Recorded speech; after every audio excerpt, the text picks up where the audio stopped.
There are several ballot questions that will be decided by the voters in the general election in November. One of those deals with effects bargaining for police, which is a process that deals not only with the negotiations of salaries and benefits, but day-to-day duties like checking an email. It's an issue that has struck a nerve with both the county police force and county government officials. It will be up to the voters in November whether or not a law passed by the council that limits police bargaining will stay or go. The law eliminated union negotiations for police management decisions like staffing and transfers.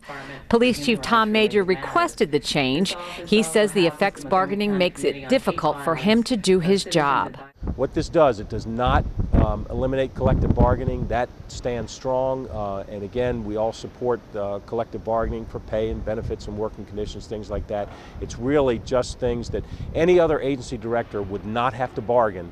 The police chief is the only person that has to deal with effects bargaining, and that's why the council voted unanimously to limit effects bargaining, and that's what we want the public to support.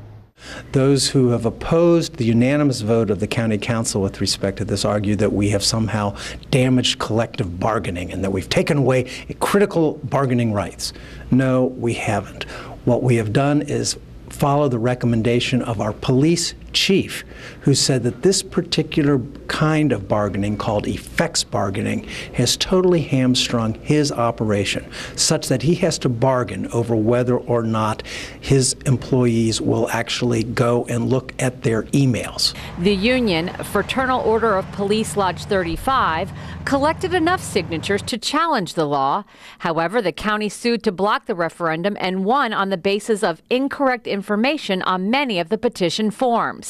Now the state's highest court has ruled voters will have a say on this contentious issue. But this was a special privilege that was granted to our police that quite frankly has been abused.